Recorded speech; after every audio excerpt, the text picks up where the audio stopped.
A routine park visit turns upside down when little Theo mistakes a stranger for his father, and the man doesn't walk away. For Monica, it was just another Sunday, until fate introduced her to the one she never saw coming. Before we get into the story, comment below where in the world you are watching from today. Nia Brooks checked her watch for the 5th time in as many minutes. Her flight had been delayed for 3 hours, and now she was going to be late getting home. After spending a week in Barbados, her first real vacation in 5 years, all she wanted was to get back to her small apartment in Atlanta, take a hot shower, and sleep in her own bed. Final boarding call for Flight 1872 to Atlanta, announced. The overhead speaker. Nia grabbed her carry-on bag and hurried to the gate, joining the last few passengers boarding the plane. Finding her seat by the window, she stowed her bag and settled in, watching through the small oval window as the ground crew finished loading luggage into the belly of the aircraft. Her week in Barbados had been exactly what she needed. Time. Alone to think, to heal, to remember who she was before Derek had crushed her confidence and left her questioning her worth. The trip had been a birthday gift to herself, paid for with savings from her florist shop, Petal and Stem, which she'd opened 3 years ago after working for other people since college. As the plane took off, Nia closed her eyes. She was proud of herself for taking this trip alone. It had been a small act of courage, but an important one. 6 hours later, exhausted and eager to get home, Nia made her way through Atlanta's crowded airport to baggage claim. The carousel was already spinning when she arrived, bags of all shapes and sizes circling around. She spotted a navy blue suitcase that looked like hers and quickly grabbed it, pulling up the handle and heading for the exit. In her hurry, she didn't notice that the luggage tag had a different name on it. On the other side of the country, Cassian Royce settled into the plush leather seat of his private jet. The Los Angeles skyline disappeared beneath the clouds as the aircraft climbed to cruising altitude. His assistant, Marcus, sat across from him, reviewing the schedule for their 3-day trip to New York. The board meeting is at 9 a.m. tomorrow, Marcus said, not looking up from his tablet. Then lunch with the investors at noon, followed by the marketing presentation at 2 p.m. Cassian nodded, his face expressionless. At 32, he was one of the youngest CEOs in the lifestyle industry, having built Royce Enterprises from a small startup into a global brand in just 7 years. His success had come at a price, though. He couldn't remember the last time he'd felt truly excited about anything. Work, relationships, life in general. Everything had become a series of obligations and meetings. I'm going to review the quarterly reports, Cassian said, reaching for the navy suitcase at his feet. Make sure we're not disturbed for the next hour. Marcus nodded and moved to the front of the cabin, leaving Cassian alone with his thoughts and his work. Cassian unzipped the suitcase, expecting to find neatly folded dress shirts and his portfolio of documents. Instead, he froze.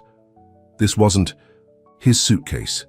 Inside was a soft peach-colored scarf, folded carefully on top of summer dresses and casual clothes that definitely weren't his. A weathered leather journal with pressed flowers peeking from its pages lay next to a small glass bottle of perfume. Confused, Cassian picked up the perfume bottle. The label read Jasmine and Honey. Without thinking, he removed the cap and took a small sniff. The scent hit him like a physical force. Jasmine, honey, and something else. Something warm and real that made his chest tighten unexpectedly. It smelled like summer evenings, like comfort, like home. He set the bottle down carefully and noticed a small luggage tag on the handle that he'd missed before. Nia Brooks, it read, with an Atlanta address and phone number. Cassian should have been annoyed. Someone had taken his suitcase, which contained important documents for tomorrow's meetings. Instead, he found himself picking up the journal, running his fingers over the worn leather cover. He knew he shouldn't open it. These were someone's private thoughts, but he couldn't help flipping gently to where a pressed flower marked a page. A sketch of a small flower shop filled the page, with notes in neat handwriting about display, cases, and cooler placement. Petal and Stem expansion plan was written across the top. Underneath the journal was a slightly crumpled photograph. A woman stood on a beach at sunset, arms outstretched, face turned toward the ocean. Her curly hair blew in the wind, and even from the back, Cassian could tell she was laughing. He stared at the photo, then at the journal, then at the perfume. Something shifted inside him like a door opening in a room he'd forgotten existed. "Marcus," he called. His assistant appeared immediately. "Yes, sir?" "Someone took my suitcase by mistake. I need you to contact this woman." He handed Marcus the luggage tag, "and arrange to get my bag back as soon as possible. Of course, I'll take care of it right away." Marcus took the tag. "Would you like me to notify the airline about the mix-up?"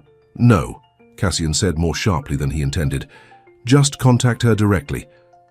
After Marcus left, Cassian picked up the perfume bottle again, turning it in his hands.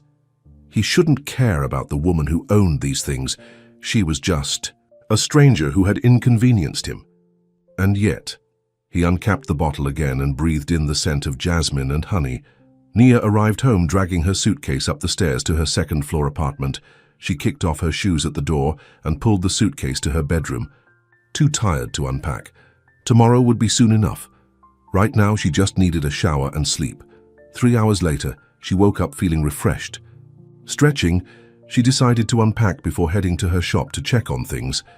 She'd been closed for a week, but her assistant manager had kept the place running.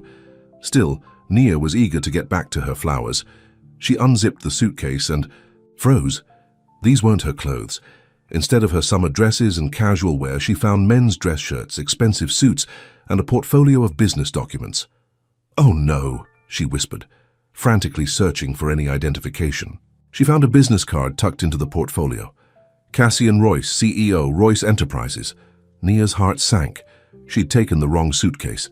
And not just anyone's suitcase, she'd taken the luggage of a CEO. Panic rose in her chest as she reached for her phone to call the airline. Before she could dial, her phone rang with an unknown number. She answered cautiously. "Hello? Is this Nia Brooks?" asked a polite male voice. "Yes, it is. My name is Marcus Chen. I'm calling on behalf of Cassian Royce, CEO of Royce Enterprises. It appears there's been a mix-up with Mr. Royce's luggage at the airport today." Nia closed her eyes, mortified. "I'm so sorry. I just realized I have the wrong suitcase. I was in a hurry and they look exactly alike." "No need to apologize, Ms. Brooks. These things happen. Mr. Royce would like to arrange a meeting to exchange the bags as soon as possible." "Of course, I can bring it to the airport right away." "That won't be necessary. Mr. Royce will be in Atlanta tomorrow afternoon and would like to meet you at the Four Seasons Hotel downtown at 4 p.m. if that's convenient." Tomorrow? Nia had planned to spend the day at her shop, catching up after her absence, but she could hardly refuse. 4 o'clock tomorrow works for me, she said. "Excellent. Mr. Royce appreciates your cooperation." After hanging up, Nia stared at the expensive suitcase. Why would this CEO want to meet in person? Couldn't he just send someone to pick up the bag? She hoped he wasn't planning to sue her, or something equally horrible. Her journal was in that suitcase, and her favorite scarf, and the perfume her grandmother had given her before she died. The thought of a stranger looking through her things made her stomach knot. Back on his private jet, Cassian reviewed the new marketing materials Marcus had prepared for their meetings in New York, but his mind kept drifting back to the contents of the wrong suitcase, to the woman on the beach with her arms outstretched, to the scent of jasmine and honey. "Marcus," he said, interrupting his assistant's detailed explanation of the presentation, "I need to be in Atlanta tomorrow."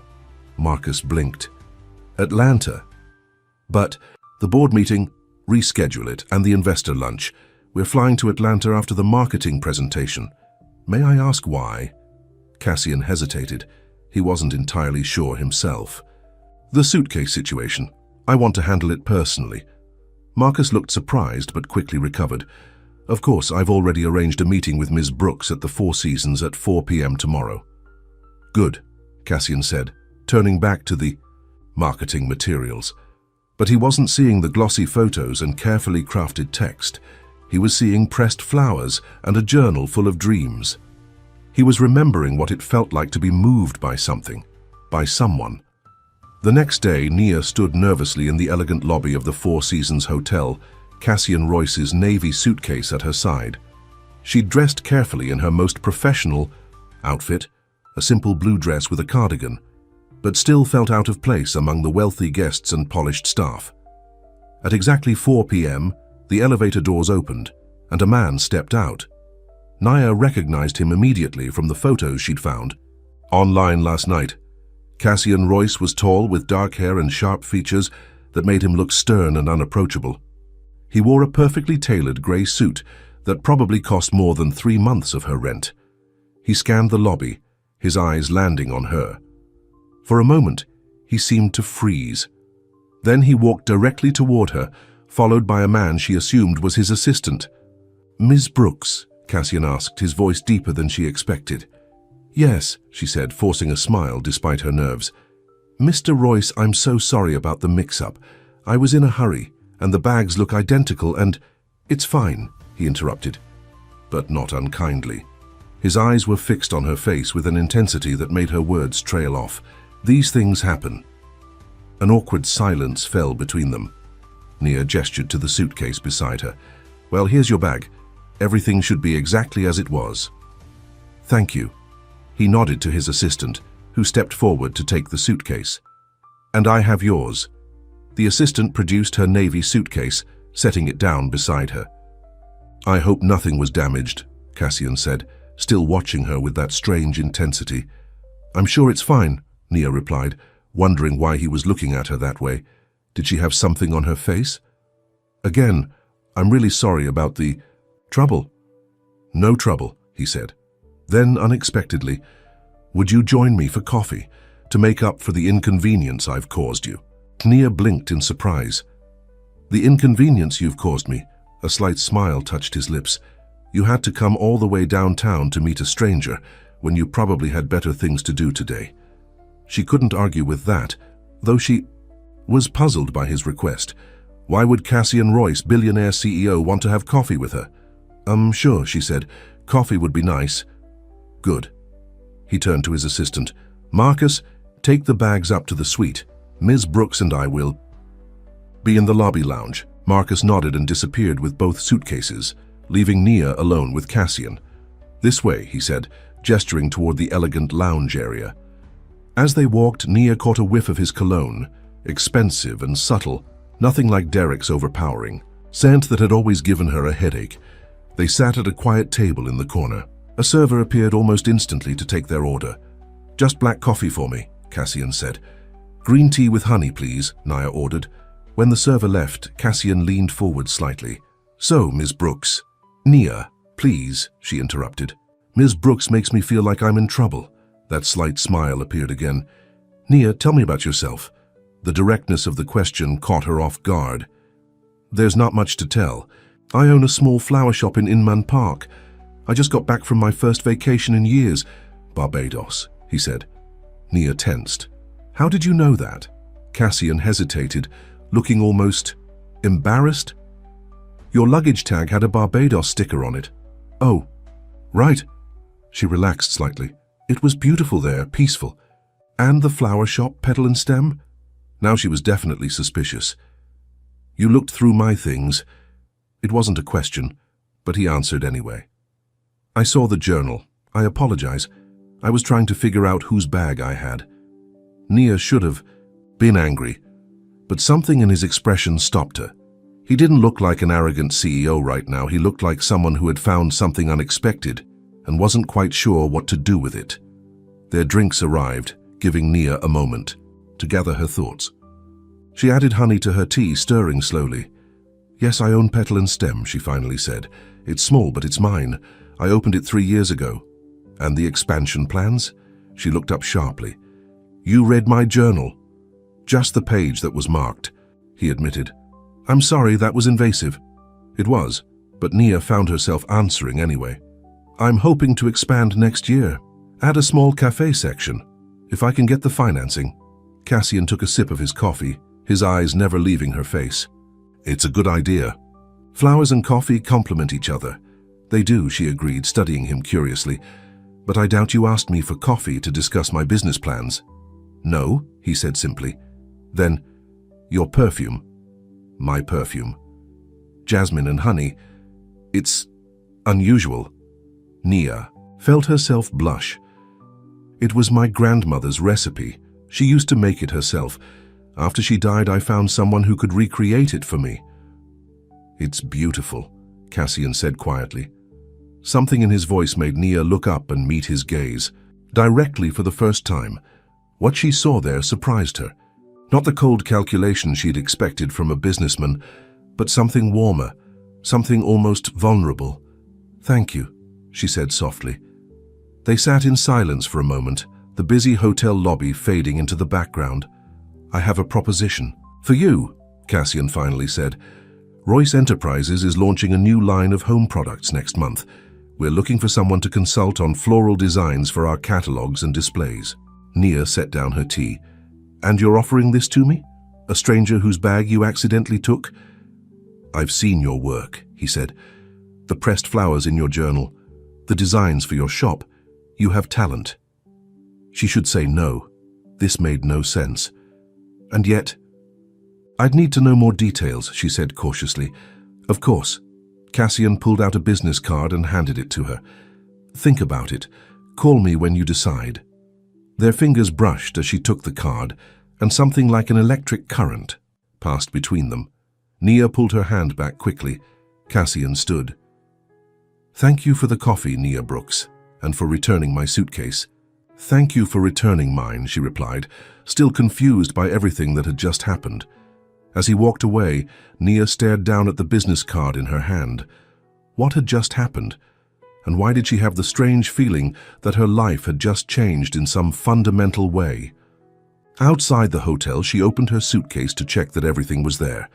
Her clothes, her journal, her photograph, and on top, carefully folded, her peach scarf.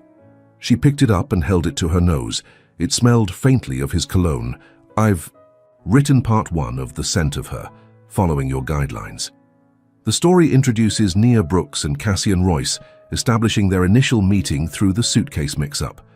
I've kept the language simple and straightforward, focusing on the emotional connection that begins to form between them. The narrative follows a linear timeline and establishes the key elements of your premise. Nia's vulnerability after a past, relationship, Cassian's emotional awakening upon encountering her belongings, and the beginning of their connection. 3 days passed before Nia called the number on Cassian's business card. 3 days of telling herself this was crazy, that a man like Cassian Royce didn't just offer consulting jobs to strangers, that there had to be some catch, but curiosity finally won out. Sitting in the back office of her flower shop after closing time, surrounded by the day's leftover blooms, she dialed the number. It rang twice before he answered. Cassian Royce. His deep voice caught her off guard. She'd expected an assistant to answer. "Oh, hello, this is Nia Brooks." From the luggage mix-up, a pause. "Nia, I was beginning to think you weren't going to call." Something in his tone made her heart beat faster. "I've been busy with the shop, and honestly I wasn't sure if your offer was serious." "I don't make offers I don't mean," he said simply. "Have you decided?" Nia twirled a loose strand of hair around her finger. "I'm interested, but I'd need more information. What exactly would this consulting job involve?" "It's easier to show you than explain over the phone. Are you free tomorrow afternoon? I could stop by your shop." "Tomorrow." Nia glanced around her small, somewhat cluttered store.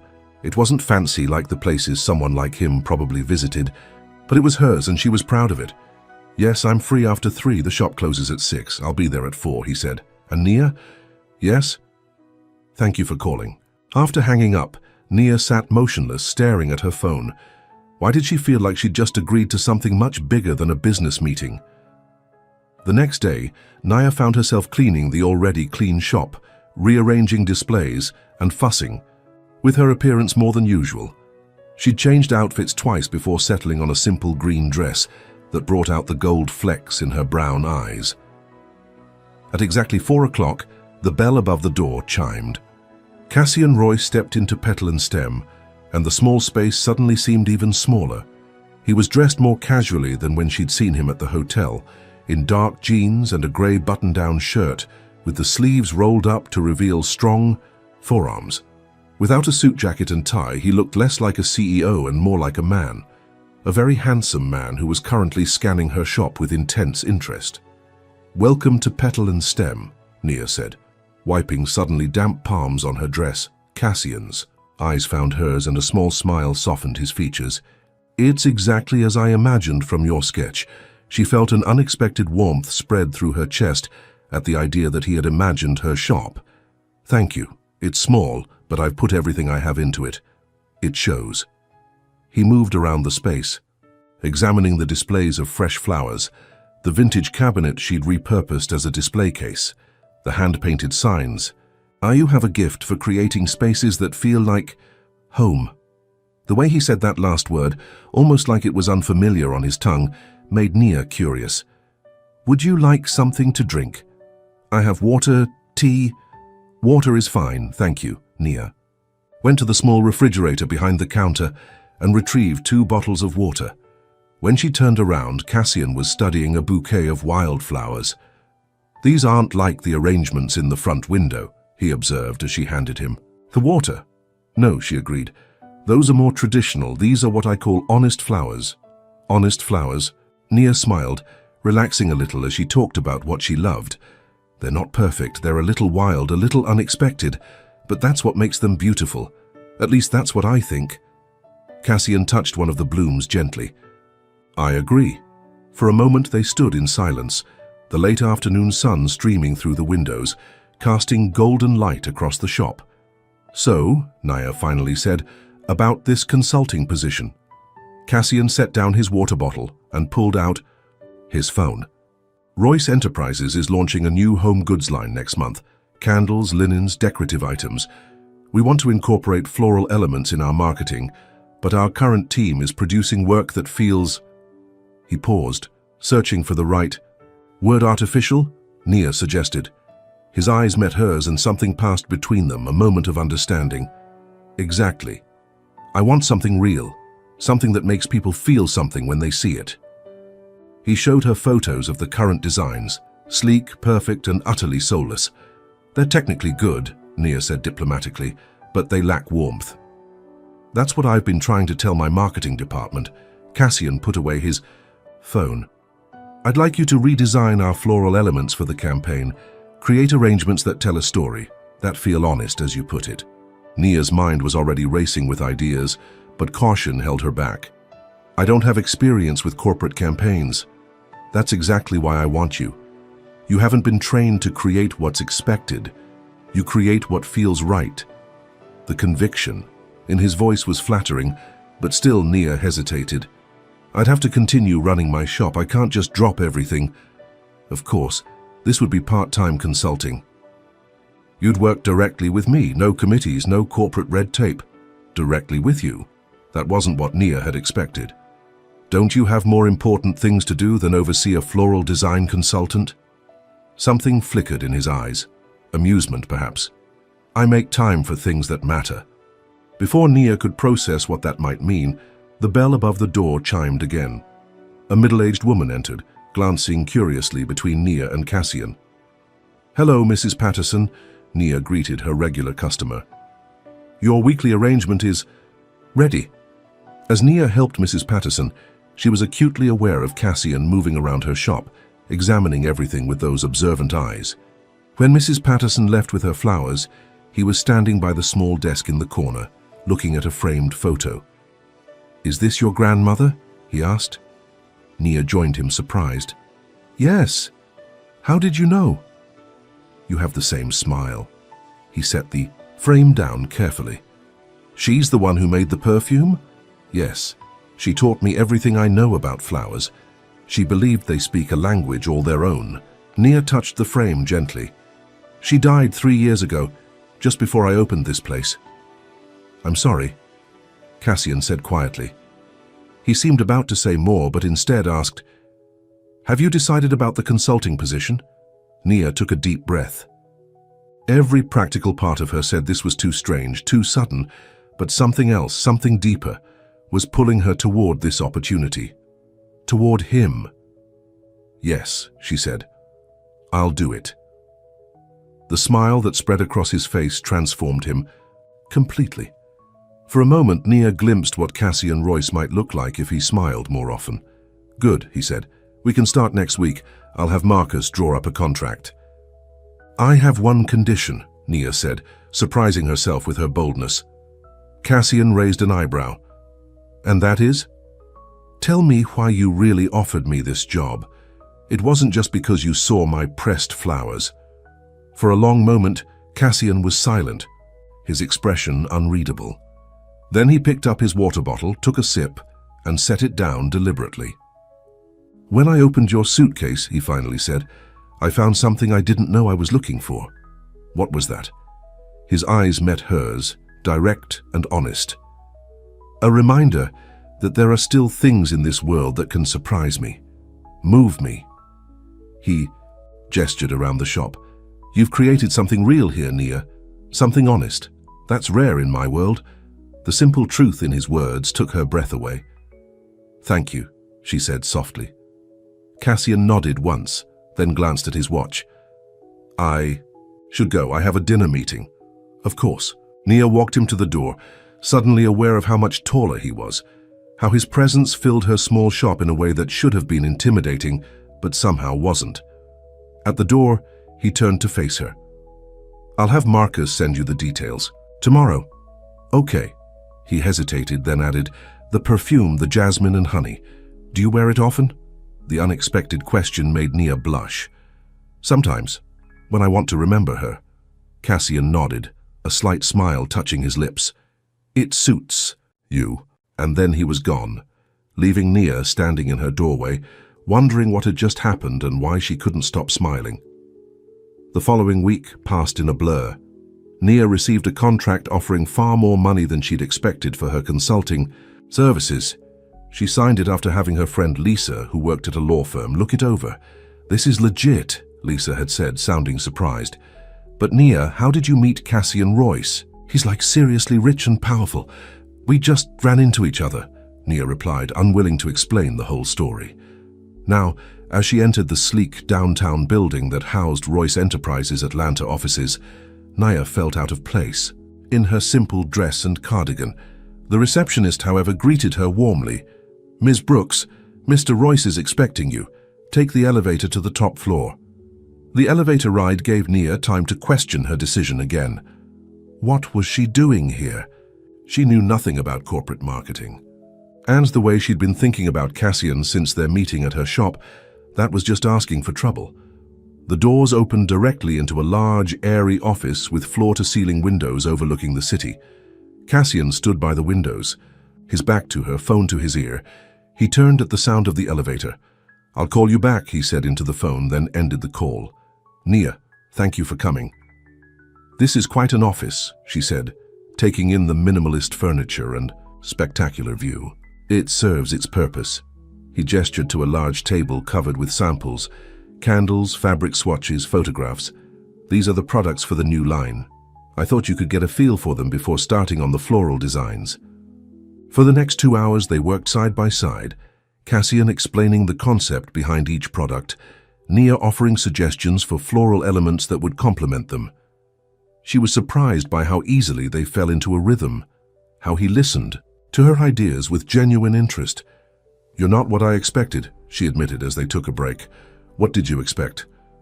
"I don't know. Someone more corporate, less willing to listen to a florist's opinions." Cassian leaned against the table, arms crossed. "And you're not what most people expect when they think of a successful business owner." "Because I'm not wearing designer clothes and barking orders into a phone."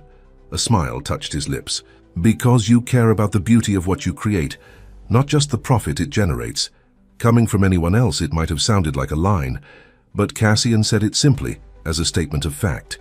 "Profit matters too," Nia pointed out. "My shop barely breaks even most months, but that's not why you do it." "No," she admitted. "It's not." Their eyes met, and that strange connection she'd felt in her shop sparked again, stronger this time. Cassian broke the moment first, straightening up. "Are you hungry? We could order lunch." They ate sandwiches from a nearby deli at the conference table, talking about the project but also about other things. Books they'd read, places they'd visited, their different views of Atlanta. "How long have you lived here?" Nia asked. "Just under a year. Royce Enterprises is based in New York, but we're expanding our southern operations." "Do you like it?" Cassian considered the question. It's growing on me. By the time they finished going through all the samples, it was late afternoon. I should get back to the shop, Nia said, gathering her notes. My assistant is probably wondering where I am. I'll have a car take you, Cassian offered. That's not necessary. I can take the bus.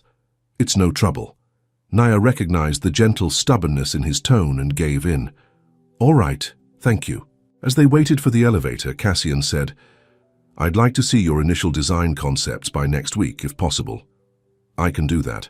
I already have some ideas. Good. He hesitated, then added, Perhaps you could present them here, say Thursday. At 4? Nia nodded, trying to ignore the flutter in her stomach at the thought of seeing him again. Thursday works. The elevator arrived, and Nia stepped in. Just before the doors closed, Cassian added, Wear the jasmine perfume. Over the next week, Nia poured herself into creating floral design concepts for Royce Enterprises. She went back to the store each night after closing, experimenting with different arrangements, photographing them, making notes. During the day, she found herself looking up whenever the bell above the door chimed, half expecting to see Cassian walking in. He didn't, but on Tuesday afternoon a delivery arrived, a sleek laptop and a note for your designs. The software is already installed.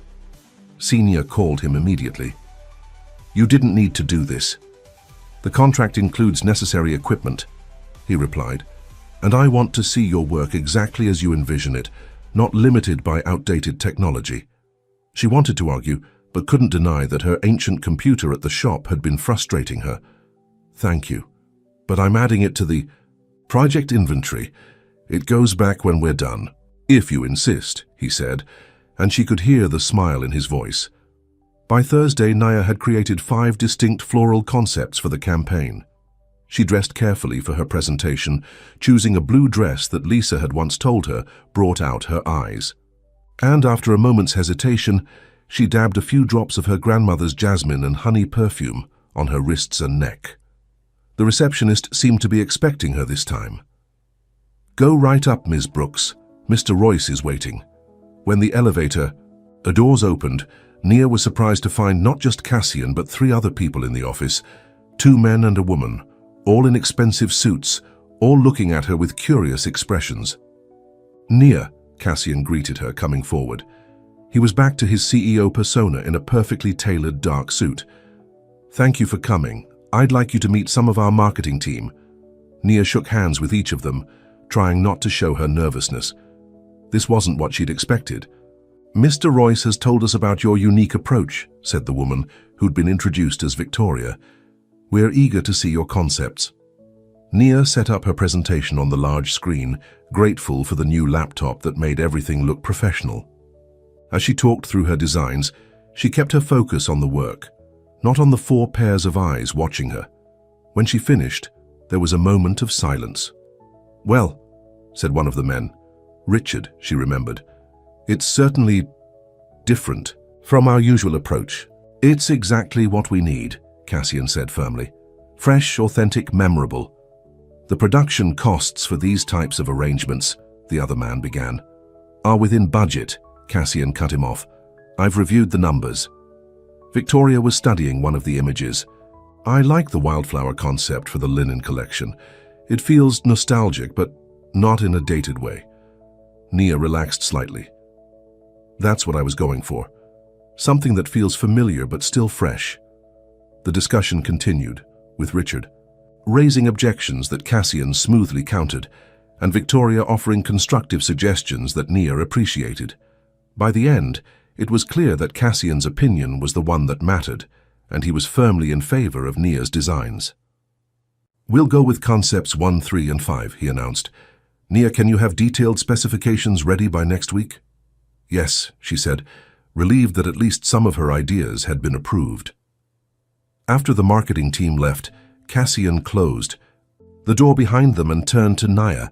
The CEO mask slipped, and for a moment he looked almost vulnerable. You did well, he said. I knew they would try to water down your ideas. Thank you for defending them. Nia began gathering her materials. I wasn't expecting an audience today. I apologize for that. Victoria insisted on seeing the concepts firsthand. He moved closer. Are you upset? No, just out of my element. Cassian was close enough now that she could smell his cologne. He took a deep breath and she knew he was smelling her perfume. The thought sent a shiver down her spine. You're wearing it, he said quietly. You asked me to. His eyes darkened. I did. For a moment they stood there, the air between them charged with something Nia couldn't quite name. Then Cassian stepped back. Have dinner with me tomorrow night, he said. It wasn't quite a question, but Nia answered anyway. Why?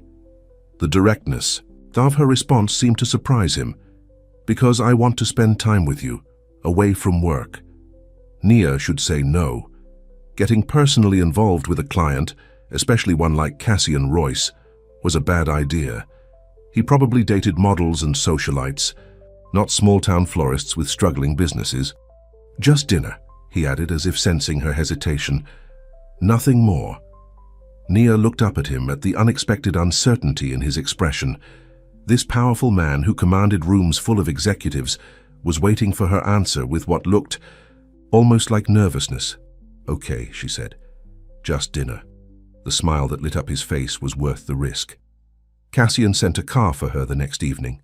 The driver delivered her to an address in Buckhead, one of Atlanta's most exclusive neighborhoods. Instead of a restaurant, however, the car stopped at a modern glass and steel house perched on a hillside. There must be some mistake, Nia told. The driver. No mistake, ma'am, Mr. Royce is expecting you. With a growing sense of unease, Nia approached the front door. It opened before she could knock, revealing Cassian in dark jeans and a simple white shirt. You look beautiful, he said, his eyes taking in her red dress, the nicest one she owned. You said dinner, Nia replied, not moving from the doorway. I thought you meant at a restaurant. Understanding dawned on his face. I should have been clearer. I thought you might be more comfortable away from prying eyes and cameras. He stepped back. But we can go to a restaurant if you prefer. Nia hesitated. She'd been looking forward to getting to know him better, away from the corporate setting. And the truth was she was curious about where he lived, how he lived.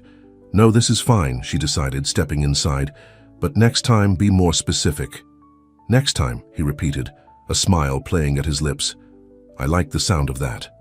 The interior of the house was just as impressive as the exterior, open and airy, with massive windows overlooking the city lights. But what surprised Nia most was how personal it felt. Art on the walls, books on shelves, a kitchen that looked actually used. This isn't what I expected, she admitted, as he led her through the house. What did you expect? Something more sterile, less lived in. Cassian laughed, a warm sound that Nia realized she hadn't heard before. I do live here despite what my schedule might suggest. He led her to a terrace where a table was set for dinner, candles flickering in the gentle evening breeze.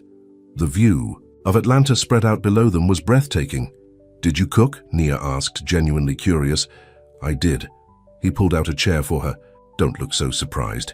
I wasn't always a CEO with a staff. Over a dinner of perfectly cooked salmon and roasted vegetables, they talked, really talked. Cassian told her about growing up in a small town in Massachusetts, working his way through college, starting his company from nothing. Nia shared stories of her childhood in rural Georgia, her grandmother's flower garden, her dreams for her shop. Why flowers? Cassian asked as they lingered over dessert, a simple but delicious chocolate cake. Nia considered the question.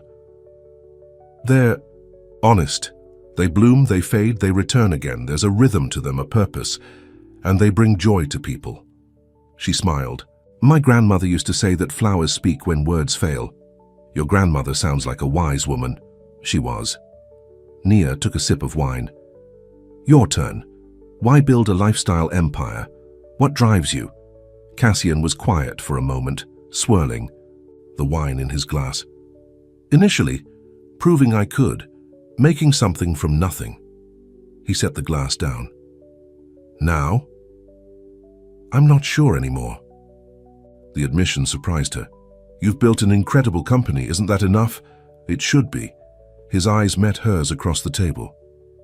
But lately, I've been wondering if I've been focusing on the wrong things. Like what? Creating products. People want versus creating things that actually matter, that make a difference. He smiled ruefully. That probably sounds ridiculous coming from me. No, Nia said softly. It sounds human. Something shifted in his expression then, a softening. A vulnerability she hadn't seen before. For a moment, she saw past the successful CEO to the man beneath, a man who perhaps was more lost than he appeared. As the evening wound down, Cassian walked her to the waiting car. At the door, he took her hand, his thumb brushing lightly over her knuckles. "Thank you for coming tonight," he said. "Thank you for dinner and for sharing your story." He stepped closer, and Nia's heart raced. Was he going to kiss her? Did she want him to? Instead, he lifted her hand and pressed a gentle kiss to her palm. "Good night, Nia Brooks." The gesture was so unexpected, so intimate, that it left her breathless. "Good night, Cassian." As the car pulled away, Nia leaned back against the seat, her palm still tingling where his lips had touched. She was falling for him, she realized. Falling for a man who lived in a different world than hers, whose life was filled with board meetings and private jets and corporate decisions. A man who, despite all that, had looked at her across a candlelit table with something like longing in his eyes. What was she getting herself into?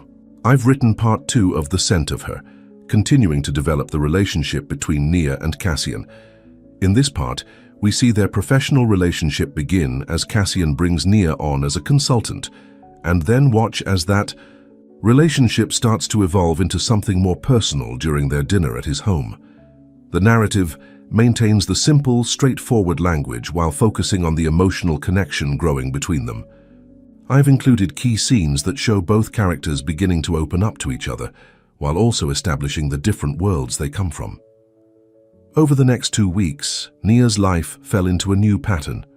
Days at her flower shop, evenings, working on the Royce Enterprises project, and dinners with Cassian 3 times that week, twice at restaurants where they sat in private corners, and once again at his home. Each time they met, Nia learned something new about him. How he took his coffee, black, no sugar. How his voice softened when he talked about his mother who had raised him alone. How he ran 5 miles every morning, rain or shine, because it helped him think.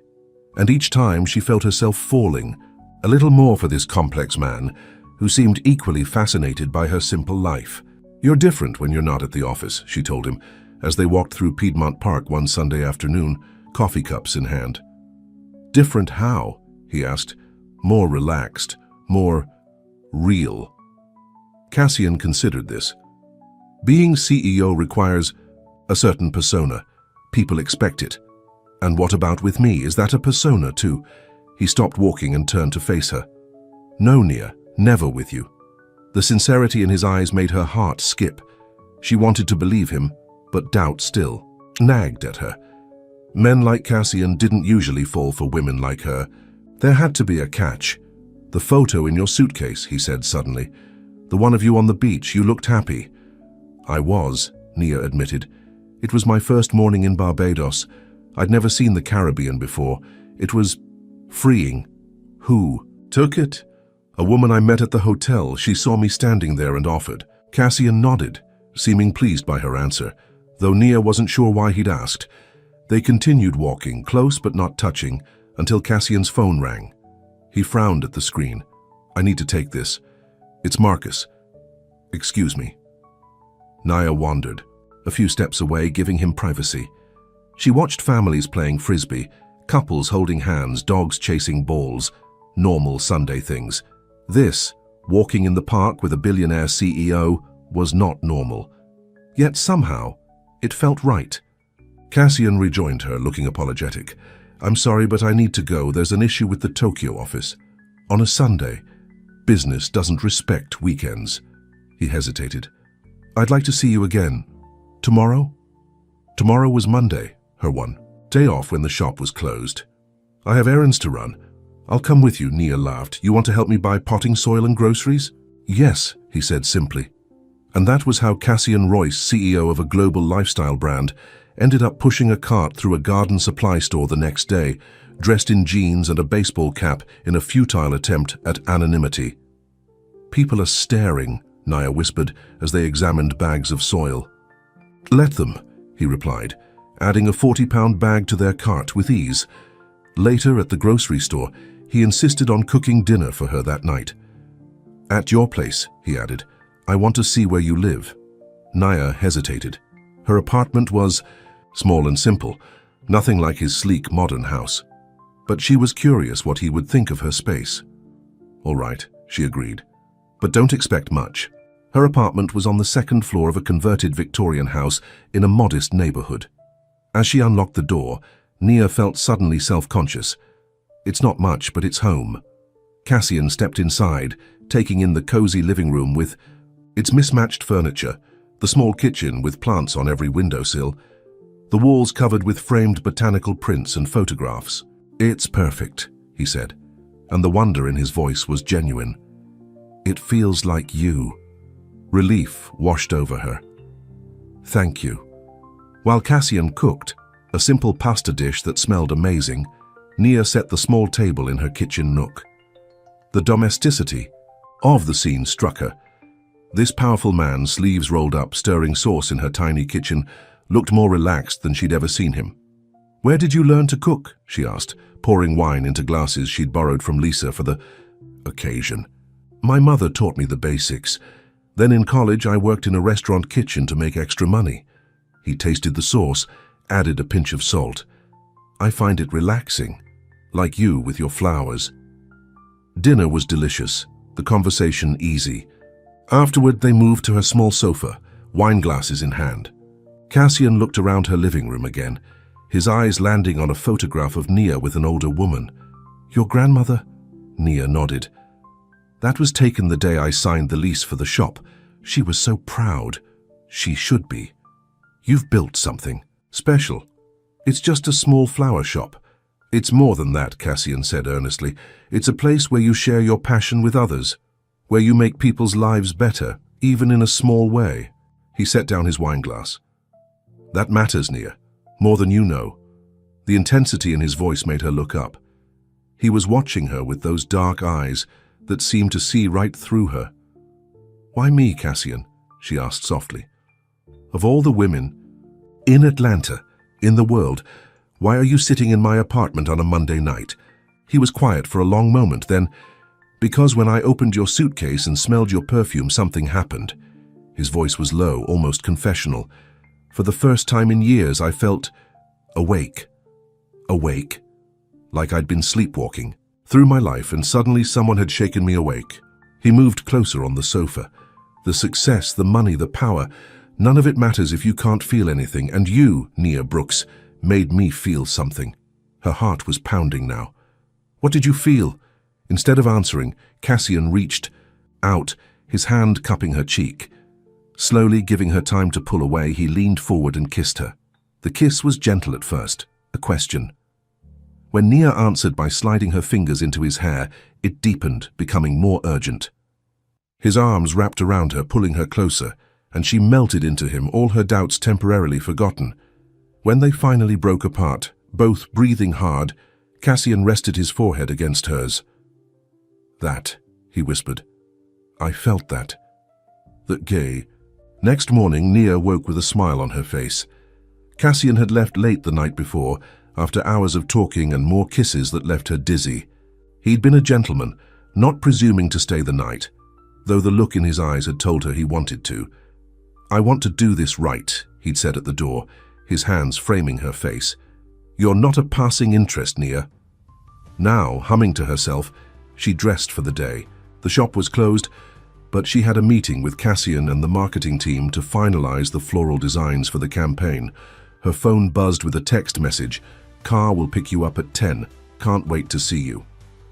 See the sleek black car delivered her to Royce Enterprises right on time. In the lobby, Victoria from the marketing team was waiting. "Nia, good morning. The team's in the conference room on 17. Cassian asked me to escort you up." "He's not in his office." Victoria gave her a strange look. "He's in New York today, quarterly board meeting. Didn't he tell you?" Nia's stomach dropped. "No, he didn't." Victoria seemed not to notice her discomfort. "He'll be joining us via video conference. This way." Trying to hide her hurt and confusion, Nia followed Victoria to the elevator. Why hadn't Cassian told her? He was going out of town. After last night, after everything he'd said, the meeting went smoothly enough. Cassian appeared on the large screen at the head of the conference table, looking every inch the CEO in a dark suit and tie. He greeted Nia professionally, with no hint of their personal connection. "Ms. Brooks, thank you for joining us today. Your final designs are exactly what we were looking for." "Ms. Brooks?" After last night, he was back to calling her Ms. Brooks. Nia forced herself to focus on the presentation, walking the team through her final designs. They were enthusiastic, especially Victoria, who seemed genuinely impressed with Nia's work. "These will set our campaign apart," she said. "Fresh, authentic, exactly what we need to target the younger demographic." Throughout the meeting, Cassian was polite but distant. Not once did he meet Nia's eyes directly through the screen. Not once did he give any indication that just 12 hours earlier he'd been kissing her on her sofa. When the meeting ended, Victoria turned to Nia. "We'll need you for the photo shoot next week. Marcus will send you the details." "Thank you," Nia said, gathering her things.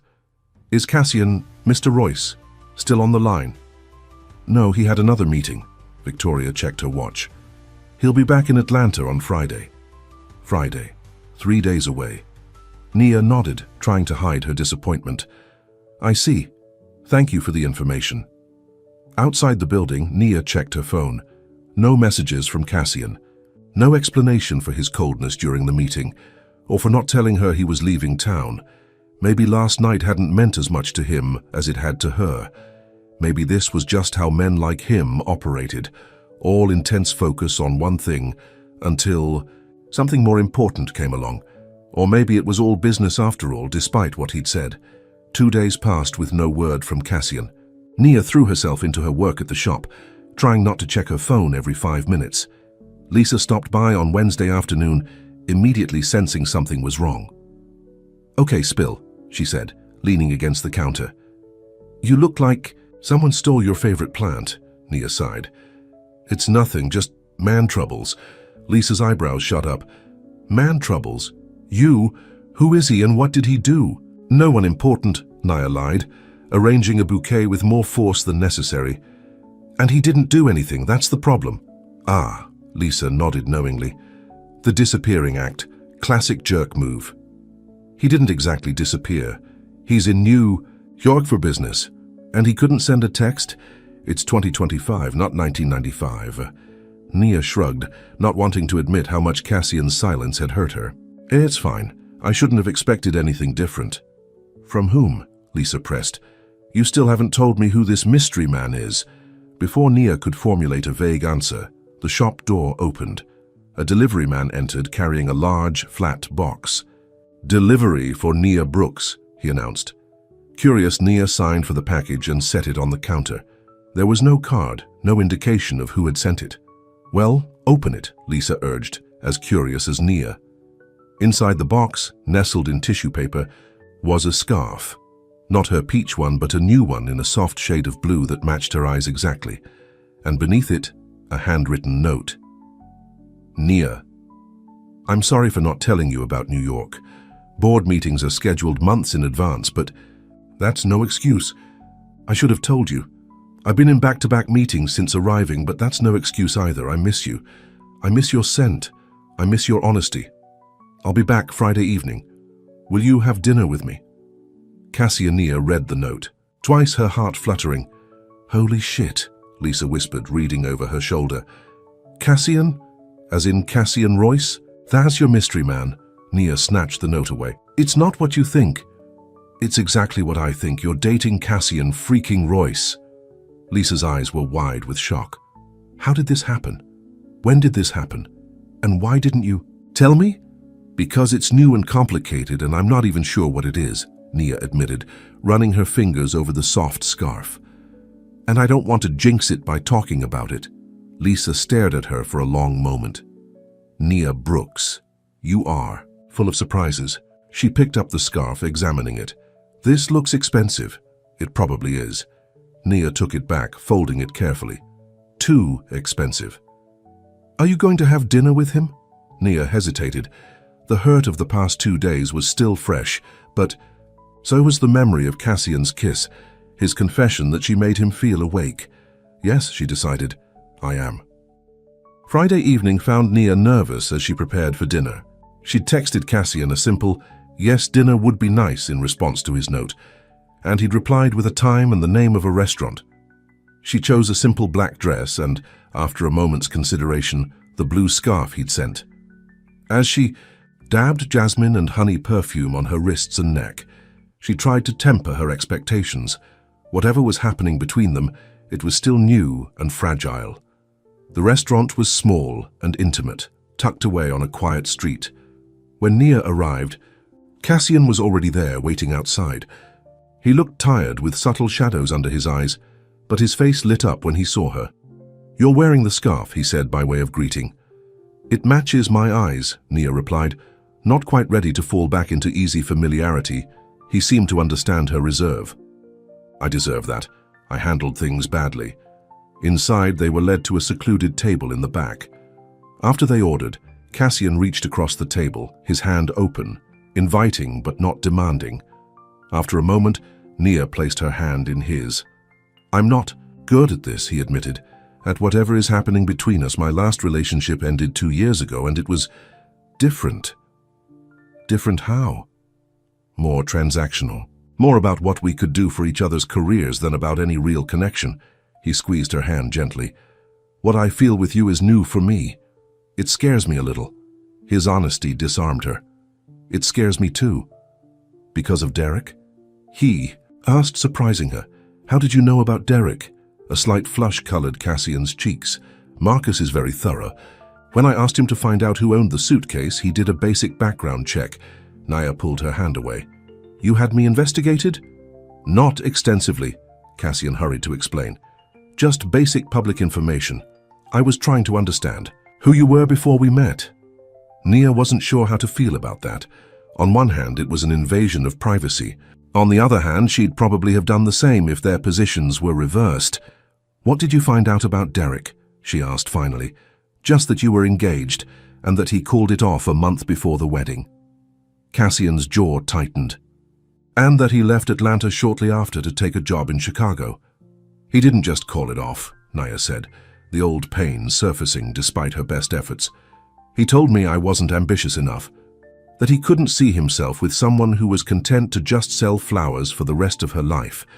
She took a sip of water. He said he needed someone who would help his career, not hold him back. He's an idiot, Cassian said flatly. Despite herself, Nia laughed. That's one word for him. I have others, but they're not appropriate for dinner conversation. Their food arrived, temporarily halting the conversation. As they ate, Nia found her anger fading. Cassian had made a mistake in not telling her about his trip, but he'd apologized. And he'd been honest about his feelings, which was more than Derek had ever been. So, she said after a while, how was New York? Productive but exhausting. Cassian set down his fork. The board approved the new product line. Your designs were a big hit. That's good news. It is. He hesitated. There's something else I need to tell you. Nia tensed. Here it comes, she thought. The catch. The campaign launches in 2 weeks in New York. I'd like you to come with me. To New York? Nia was surprised. Why? Because you're the creative force behind the floral designs, and because... He paused. Because I don't want to be away from you again. The sincerity in his voice made her heart race. I've never been to New York. Then it's settled. You'll come. He smiled, that rare, transformative smile that made him look younger, more carefree. I'll show you the city, the real New York, not just the tourist spots. Nia hesitated. I'd need to find someone to watch the shop. I'll help. Whatever you need. His eagerness was endearing. Despite her lingering concerns about their different worlds, Nia found herself nodding. All right, I'll come to New York. After dinner, Cassian walked her to her car, his hand at the small of her back. In the quiet parking lot, he turned to face her. I missed you, he said softly. More than I expected to. I missed you too, Nia admitted, even though I was angry with you. I deserved your anger. His hand came up to touch the scarf around her neck. Can I make it up to you? Nia looked up at him, at the vulnerability in his eyes. You already have. This time she was the one who initiated the kiss, rising on her tiptoes to press her lips to his. He responded immediately, his arms encircling her waist, pulling her close. The scent of his cologne mingled with her perfume, creating something new, something that belonged just to them. When they broke apart, Cassian rested his forehead against hers. Come home with me tonight, he whispered. Nia hesitated, though every part of her wanted to say yes. I don't want to be just another conquest. You could never be that. His hands framed her face, his eyes intense. Nia, from the moment I opened that suitcase and breathed in your scent, you've been the only woman in the world for me. The words were like a key unlocking something inside her. All the fear, all the doubt, all the insecurity that Derek had left her with began to dissolve. Yes, she said softly. I'll come home with you. Cassian's house was dark when they arrived, lit only by the soft glow of the city below. He led her inside, his hand warm in hers, and for once he seemed almost nervous. Would you like a drink? He asked. Nia shook her head. No. She stepped closer to him, her hands resting lightly on his chest. Just you. His kiss was different this time, deeper, more urgent. His hands slid down her back, pulling her against him as if he couldn't get close enough. Nia responded with equal fervor, her fingers working at the buttons of his shirt. They made their way to his bedroom, leaving a trail of clothes behind them. When they finally lay together, skin to skin, Nia felt a sense of rightness that she'd never experienced before. This was where she belonged, with this man who looked at her as if she were the most precious thing in the world. You smell like home, Cassian whispered against her neck, like everything I've been searching for. Afterwards, they lay tangled, together, Nia's head on his chest, his fingers tracing patterns on her bare shoulder. Outside, the city lights twinkled like stars. Tell me something you've never told anyone, Nia said softly. Cassian was quiet for so long that she thought he might have fallen asleep. Then, I'm lonely most of the time. The simple admission broke her heart a little. Even now? No. His arms tightened around her. Not with you. She raised herself up on one elbow to look at him. In the dim light, his face was softer, more vulnerable. Why me, Cassian? There must be dozens of women who would love to be with you. Because none of them see me. They see the CEO, the billionaire, the public figure. His hand came up to cup her cheek. You see me, Nia. The real me. And you're not. Afraid to challenge me, to question me. I'm a florist from small-town Georgia. I'm not exactly in your league. Leagues are for sports, not relationships. He pulled her down for a gentle kiss. And if we're talking leagues, you're far above mine. You create beauty. I just sell things. People don't really need. That's not true. Your products make people happy. Maybe. He didn't sound convinced. But not like your flowers do. Not like you do. They fell asleep wrapped in each other's arms, and for the first time in years, Cassian slept through the night without waking even once. The next 2 weeks passed in a blur of preparation. Nia worked on final touches for the campaign while still running her shop. Cassian had helped her find a substitute manager for the week she'd be in New York, a retired florist who was delighted to get back in the game temporarily. When she wasn't working, Nia was with Cassian, sometimes at his house, sometimes at her apartment, sometimes just walking in the park or trying new restaurants. Each day she fell a little more in love with him, though neither of them had said those words yet. The night before they were to leave for New York, Cassian took her to dinner at the most exclusive restaurant in Atlanta. Nia wore the blue scarf he'd given her and a new dress, one she'd bought herself, despite his offers to shop with her. Have news, Cassian said as they lingered over dessert. Good news, I hope. What is it? The board has approved your expanded consulting contract. They want you to design floral elements for all our seasonal campaigns, not just this one. Nia's eyes widened. Really? That's... wow. You deserve it. Your work has impressed everyone. He reached across the table to take her hand. And there's more. I've been talking to some real estate contacts about spaces that might work for your cafe expansion. Cassian, you don't have to. I want to, he interrupted. I believe in your vision, Nia. I want to help make it happen. She should have been thrilled. Instead, an uncomfortable feeling settled in her stomach. Because you believe in me or because you want to take care of me? His brow furrowed. Both. Is that wrong? It depends. Nia pulled her hand away gently. I need to know that you see me as an equal, not as a project or a charity case. Nia, that's not. Derek used to make all the decisions, she continued, needing him to understand. He'd present them as opportunities, as things he was doing for me. But really, they were about controlling me, shaping me into what he wanted. Understanding dawned in Cassian's eyes. I'm not Derek. I know that. But I need to build my business my way, even if it takes longer, even if it never becomes as big as I dreamed. She took a deep breath. I can't be with someone who sees me as a project to fix. Cassian was quiet for a long moment. Then he nodded. You're right, I overstepped. I'm used to making things happen, solving problems.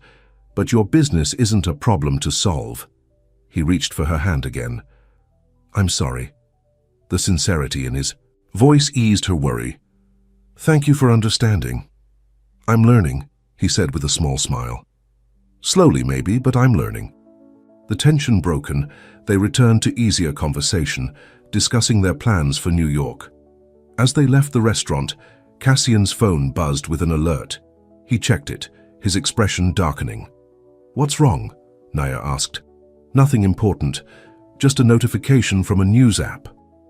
He pocketed the phone quickly, but not before Nia caught a glimpse of a headline with Cassian's name in it. Later that night, after Cassian had fallen asleep, Nia carefully slipped out of bed and retrieved his phone. It was wrong to snoop, she knew, but something about his reaction had worried her. The notification was still there. She opened it, her heart pounding. Business Insider, Royce Enterprises CEO Cassian Royce spotted with unknown woman. Sources say billionaire bachelor may be off the market. Below the headline was a photo of the two of them, walking hand in hand in the park the previous weekend. Nia's face was clearly visible, while Cassian's was partially turned away. With shaking hands, she opened a web browser and searched Cassian's name. More articles appeared, all speculating about his new mystery woman. One site had even identified her. Who is Nia Brooks, the florist who caught a billionaire's eye? Scrolling through, the comments beneath the articles made her sick to her stomach. Gold digger alert! She's not even that pretty. What does he see in her? Another nobody trying to climb the social ladder. Nia set the phone down, feeling cold all over. This was Cassian's world, a world of public scrutiny, of cruel speculation, of privacy invaded. Could she really be part of that world? Could what they had survive that kind of pressure? Beside her, Cassian stirred, reaching for her in his sleep. Nia slid back into bed, and his arms automatically encircled her, pulling her close. In the safety of his embrace, the fears receded a little. Tomorrow they would go to New York. Tomorrow would begin the real test of whatever was growing between them. Would their fragile connection survive in his world under the harsh glare of public attention? Or would Nia discover that some differences were too great to overcome, no matter how strong the attraction? As she drifted off to sleep, the scent of jasmine and honey mingling with his cologne, Nia hoped with all her heart that what they had found in each other would be enough. I've written part 3 of The Scent of Her, continuing to develop the relationship between Nia and Cassian while introducing new complications. In this part, their relationship deepens and becomes more intimate, but we also see the first real challenges they face. Cassian's busy schedule taking him away without warning, his tendency to try to fix things for Nia, and most significantly, the intrusion of public attention into their private relationship. The narrative maintains the simple, straightforward language while focusing on the emotional connection and growing romance. I've kept the intimate scenes tasteful and appropriate for an older audience, suggesting rather than describing explicitly. New York was everything Nia had imagined and more. Towering skyscrapers, bustling streets, an energy that seemed to vibrate through the air itself. But she hardly had time to take it all in before being swept into Cassian's world. They arrived on Sunday afternoon, the private jet landing smoothly at a small airport outside the city. A car was waiting to take them to Cassian's penthouse apartment in Manhattan. "This is where you live when you're in New York?" Nia asked, taking in the spacious apartment with its floor-to-ceiling windows overlooking Central Park. "One of my places," Cassian admitted, setting down their bags. "I have a house in the Hamptons too, but we won't have time to visit it on this trip." The casual mention of multiple homes reminded Nia just how different their lives were. Her entire apartment in Atlanta could fit in just the living room of this penthouse. "The guest room is through there," Cassian said, pointing to a door off the main hallway. "But I was hoping you'd stay with me." He gestured toward the master bedroom. Despite having spent several nights together in Atlanta, Nia felt suddenly shy. "This is all so much." Cassian's expression softened. He came to her, taking her hands in his. "It's just an apartment, Nia. 4 walls and a roof like any other." "4 very expensive walls," she pointed out. "Does that bother you?" She considered the question. "Not the money itself, just the difference in our lives. I can't help wondering if I belong here." "You belong with me," Cassian said simply. "The rest is just details." That evening, he took her to dinner at a small Italian restaurant in the village, far from the upscale establishments where he might be recognized.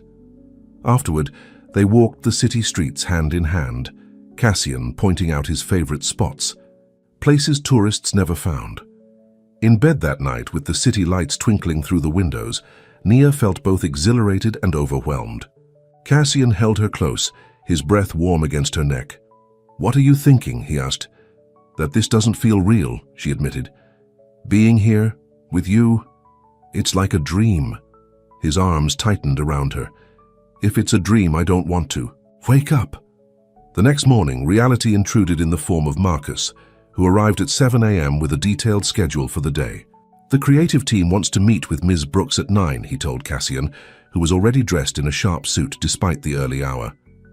The venue walkthrough is at 11, followed by lunch with the marketing executives. The final run-through for the launch event is at 3. Nia, still in her pajamas with a cup of coffee, felt suddenly out of place. This was Cassian's world, scheduled to the minute, full of meetings and executives. "I'll need an hour with Nia before the creative team," Cassian told Marcus. "Move them to 10. "But sir, they've already—" 10, Marcus, and we'll have lunch. Alone."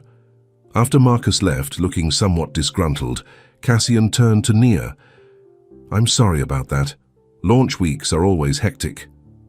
"It's fine," she said, though it wasn't really. "I understand." He studied her face. "No, you don't. But that's my fault, not yours." He took her hand. "I want you to see everything this week, the good and the bad of my life, before you decide if it's something you want to be part of." His honesty touched her.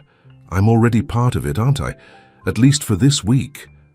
For much longer than that, if I have anything to say about it." He kissed her gently. "Now, get dressed.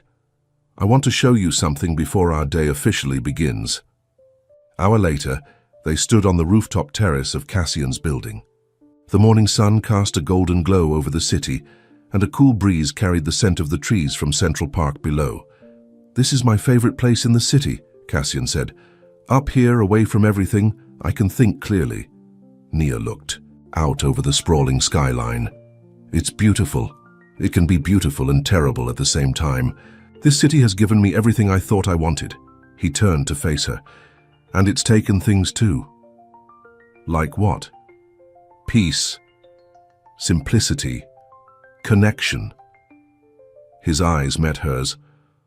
"Until I met you, I'd forgotten what those things felt like." Before she could respond, his phone rang. The spell broken, Cassian checked the screen. "I have to take this. It's the Tokyo office again." As he stepped away to take the call, Nia stayed by the railing, looking out at the city. This was his reality, constant interruptions, demands on his time from all corners of the globe. Could she really fit into this life? Did she want to? The day unfolded much as Marcus had outlined. The creative team meeting was actually enjoyable. The designers were enthusiastic about Nia's work and treated her with respect. The venue walkthrough was more intimidating, a massive space being transformed for the launch event, with dozens of workers setting up displays and lighting. Through it all, Cassian stayed close, his hand often finding the small of her back, his eyes checking on her regularly. He was trying to make her comfortable in his world, she realized, and she appreciated the effort. That night, there was a pre-launch dinner with key executives and investors. Nia wore the nicest dress she'd brought, a deep green silk that Lisa had helped her choose. Cassian's eyes had darkened with appreciation when she emerged from the bedroom. "You look stunning," he'd said, his voice low. At the restaurant, an exclusive place where every table seemed to be filled with important-looking people, Nia tried to blend in. She smiled at the right times, made small talk, and tried not to feel like an imposter. "And what do you do, Ms. Brooks?" asked an older man who'd been introduced as one of Royce Enterprises' major investors. "I'm a florist," she said simply. "I own a small shop in Atlanta." "How quaint," the man replied, his tone making it clear he found it anything but impressive. Before Nia could respond, Cassian's arm slid around her waist. "Nia's floral designs are the centerpiece of our new campaign," he said, his voice pleasant but with a steel undertone. "Her work has been praised by everyone on the creative team." The man backtracked quickly. Of course. I look forward to seeing it tomorrow." Later, in the car back to the apartment, Nia was quiet. "What's wrong?" Cassian asked, taking her hand. "Nothing, it's just—" She hesitated. "They all looked at me like I was some curiosity." "The quaint florist you brought along as your latest project." Cassian's jaw tightened. "You're not a project, Nia." "I know that, but they don't." She looked out at the city lights passing by. "And I'm not sure I belong in that world." "You belong, wherever you want to belong." He turned her face gently toward him. "And I want you to belong with me." The simple declaration melted some of her anxiety. "I want that too. I'm just not sure how it works, practically speaking." "We'll figure it out together." His thumb brushed her cheek. "One day at a time." Back at the penthouse, he showed her how much he wanted her to belong with him, his hands and lips erasing all her doubts, at least temporarily. But in the morning, as she watched him dress for the launch day, another perfect suit, another scheduled minute, the doubts crept back in. The launch event was more elaborate than Nia had imagined. The venue had been transformed into a series of living spaces, each showcasing products from the new line, and throughout, her floral designs took center stage, wild natural arrangements that brought life and warmth to the sleek displays. "It's beautiful," Victoria from marketing told her, genuine admiration in her voice. "You've given our products a soul they didn't have." Before Cassian was in full CEO mode, moving from group to group, shaking hands, answering questions. But his eyes found Nia regularly across the room, and each time he gave her a small private smile that made her heart flutter. As the event wound down, Nia found herself cornered by a stylish woman with a press badge. "Nia Brooks, right? I'm Stephanie Chen from Style Weekly. Can I ask you a few questions about your relationship with Cassian Royce?" Nia froze. "I'm just the floral consultant for the campaign." Stephanie smiled, not unkindly. "Honey, no one believes that. You two have been photographed together multiple times in Atlanta, and the way he looks at you, that's not a business relationship." Before Nia could respond, Marcus appeared at her side. "Ms. Brooks is needed for a press photo with the creative team," he said smoothly, leading her away. "Thank you," Nia whispered. "Mr. Royce anticipated this situation," Marcus replied. "He asked me to keep an eye on you." The rest of the evening passed in a blur of photographs, congratulations, and carefully orchestrated press interactions. By the time they returned to the penthouse, Nia was exhausted. "You were amazing," Cassian told her, loosening his tie as they entered the apartment. "Everyone loved your designs." "It was overwhelming," Nia admitted, slipping off her heels. "But exciting too. I've never been part of something so big before." Cassian smiled, that rare, genuine smile that transformed his face. "Get used to it. Your talent deserves to be seen." They were interrupted by Cassian's phone ringing. Again. He checked the screen, frowning.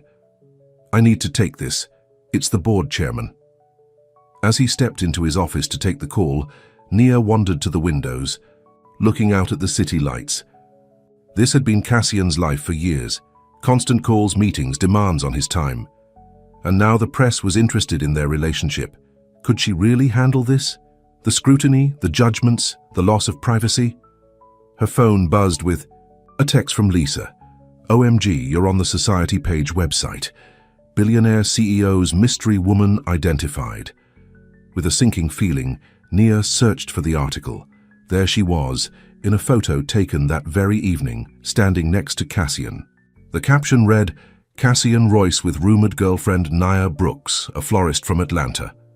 The article was filled with speculation about their relationship, including quotes from sources close to the couple that Nia knew were completely fabricated. When Cassian emerged from his office 20 minutes later, he found her still staring at her phone. "What's wrong?" he asked, coming to sit beside her on the sofa. Wordlessly, she showed him the article. His expression darkened as he read it. "I'm sorry," he said finally. "This is my fault. I should have been more careful." "Is this what your life is always like? People making up stories about you, invading your privacy?" "Unfortunately, yes." He set the phone down. "It comes with the position. Usually I ignore it, but I understand if it's too much for you." Nia was quiet, thinking, "That reporter tonight, she was going to ask me about us." "I know. That's why I asked Marcus to keep an eye on you." Cassian ran a hand through his hair, a rare gesture of frustration. "Nia, I can't promise this won't happen again. Being with me means dealing with this kind of attention sometimes." The honesty in his voice touched her. He wasn't trying to sugarcoat the reality of his life. "I need to think about whether I can handle that," she said finally. "It's a lot to process." Cassian nodded, his face solemn. "I understand." That night, for the first time since they'd become intimate, they slept without touching, a small space between them that felt much larger than it was. The next day was their last in New York. Cassian had meetings in the morning, but he'd promised to take the afternoon off to show Nia more of the city. She spent the morning alone in the penthouse, thinking about everything that had happened, everything she'd seen of Cassian's world. By the time he returned, she had made a decision. "Let's go for a walk," she suggested. "I need some fresh air." They walked through Central Park, the early spring sunshine warming the day. Neither spoke much, both aware that something important was hovering between them. Finally, on a quiet path away from the crowds, Nia stopped. "I've been thinking about us, about whether this can work." Cassian's face was carefully neutral, but she could see the tension in his shoulders. And I'm scared," she admitted. "Your world is so different from mine. The press, the constant demands on your time, the expectations people have, it's a lot to take on." He nodded, waiting for her to continue. "But then I think about how I feel when I'm with you, how you see me, really see me, in a way no one else ever has." She took a deep breath. "And I think maybe the differences don't matter as much as what we've found together." Hope flickered in his eyes. "What are you saying, Nia?" "I'm saying I want to try. I can't promise I'll always be comfortable in your world, but I want to be with you enough to try." The smile that spread across his face was like the sun breaking through clouds.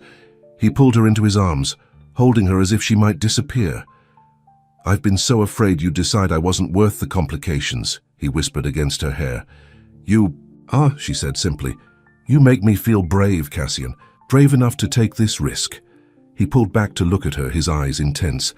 "I love you, Nia Brooks. I think I've loved you since I first smelled your perfume and felt something wake up inside me." The words sent a wave of joy through her. "I love you too. Even when you drive me crazy with your controlling tendencies and your constant phone calls." He laughed, a free, happy sound that made passers-by smile. "I'm working on those. And I'm working on believing I deserve someone like you." "You deserve more," he said seriously. "But I'm selfish enough to want you anyway." They walked back to the penthouse hand in hand, making plans. Cassian would spend more time in Atlanta. Nia would occasionally join him in New York. They would Take it one day at a time, learning to navigate each other's worlds. That night, as they packed for their return to Atlanta, Cassian disappeared into his closet. He emerged with a small gift box. "I was going to wait, but I don't want to," he said, handing it to her. Inside was a small glass bottle, similar to the one that had been in her suitcase, but this one was etched with her name and filled with a familiar golden liquid. "Your perfume," Cassian explained. "I had it analyzed and recreated exactly. Now you'll never run out." Tears pricked Nia's eyes as she opened the bottle, the scent of jasmine and honey filling the air. "My grandmother's perfume. I know how much it means to you." He sat beside her on the bed. "And how much it means to me now? It's the scent of the woman I love, the scent that led me to you." Nia set the bottle carefully on the bedside table, then turned to him, her heart full. "Thank you, not just for this, but for everything. For seeing me. For changing because of me. You've changed me in all the best ways," he said, pulling her close. "You've made me feel alive again." As they fell asleep in each other's arms, Nia thought about the strange twist of fate that had brought them together. A simple mix-up of suitcases that had changed both their lives forever. 3 months later, Nia stood in her flower shop, putting the finishing touches on a special arrangement. The shop looked different now, expanded into the space next door with a small cafe area, just as she'd always dreamed. But she'd done it her way, with a small business loan she'd qualified for on her own merits, not Cassian's money. He'd understood why that was important to her, even if it had taken some explaining, just as she'd come to understand his need to check his phone during dinner sometimes, or the occasional paparazzi photo that appeared online. They were learning each other day by day, compromise by compromise. The bell above the door chimed and Cassian walked in, looking more relaxed than he had in the early days of their relationship. He'd delegated more responsibilities at work, giving himself time to actually live his life. Time to be with her. "Ready for our trip?" he asked, kissing her cheek. They were leaving for Barbados that afternoon, returning to the place where Nia had found her courage, where their story had unknowingly begun. Almost. Just finishing this arrangement for Mrs. Patterson. Cassian looked around the shop at the thriving business Nia had built. "I'm proud of you, you know, for doing this your way. Thank you for letting me." She smiled up at him. "Even though I know it nearly killed you not to just write a check," he laughed. "I'm learning patience. It's a new skill for me. You're doing very well." She finished the arrangement and stepped back to admire it. "There, now I'm ready." As they left the shop, Cassian took her hand, lifting it to his lips in that gesture that still made her heart skip. "I have something for you. For the trip." Outside, next to his car, was a brand new suitcase, navy blue, just like the one she'd mistakenly taken that fateful day. "I thought it was time to replace the old one," he said. "With some better memories." Nia smiled, touching the sleek new luggage. "The old one brought me to you. I'm kind of attached to it now." "Keep it for sentimental reasons," he suggested, "but use this one for our trip." There was something about the way he said it that made Nia suspicious. "Did you put something in it? Already?" A smile played at his lips. "Maybe." Later, as they prepared to board Cassian's private jet, Nia finally had a chance to open the new suitcase. Inside, nestled among tissue paper, was her peach scarf, the one that had been in her suitcase the day they met, and beneath it a small velvet box. Her heart pounding, Nia lifted the box and opened it. Inside was a beautiful ring, simple yet elegant, with a diamond that caught the light like a drop of water. "Cassian," she breathed, turning to find him watching her with love in his eyes. "I was going to wait until we got to Barbados," he said. "Do it properly on the beach, but I'm not very patient, remember." He took the box from her trembling hands, removed the ring and dropped to one knee right there on the tarmac. "Nia Brooks, you changed my life the day I opened that suitcase and breathed in your scent. You woke me up, made me feel again, showed me what really matters." His voice was steady, his eyes never leaving hers. "Will you marry me?" Tears blurred Nia's vision as she nodded. "Yes, yes, I will." As he slid the ring onto her finger, then stood to kiss her, Nia thought of her grandmother's words. "Flowers speak when words fail." But sometimes scent spoke even louder, the language of memory, of comfort, of home. And for Cassian and Nia, the scent of jasmine and honey would always be the beginning of their story. The scent that had led him to her, across an airport mix-up, across their different worlds, to this moment of perfect certainty. "I love you," she whispered against his lips. "I love you too," he replied, more than any words could say. But the words weren't necessary. The scent of her perfume mingling with his cologne said everything their hearts needed to hear. That evening, as the sun set over the Caribbean, Cassian and Nia walked hand in hand along the same beach where her photo had been taken months before, the one he'd found in her suitcase, the one that had given him a first glimpse of her joy. "It feels like coming full circle," Nia said, looking out at the waves. "Not a circle," Cassian corrected gently. "A beginning." He pulled something from his pocket. Her journal, the one that had been in the suitcase, the one with pressed flowers marking the pages. "I thought you might want this for our trip," he said, handing it to her. "To plan our future together." Nia opened the journal to where a fresh jasmine blossom marked a blank page. "What did you have in mind?" Cassian smiled, that transformative smile that still made her heart race. "Something beautiful, something honest, something that's ours alone." As the last light faded from the sky, Nia breathed in the scent of the ocean, of jasmine, of the man who had found her through a simple twist of fate, and the scent of her perfume.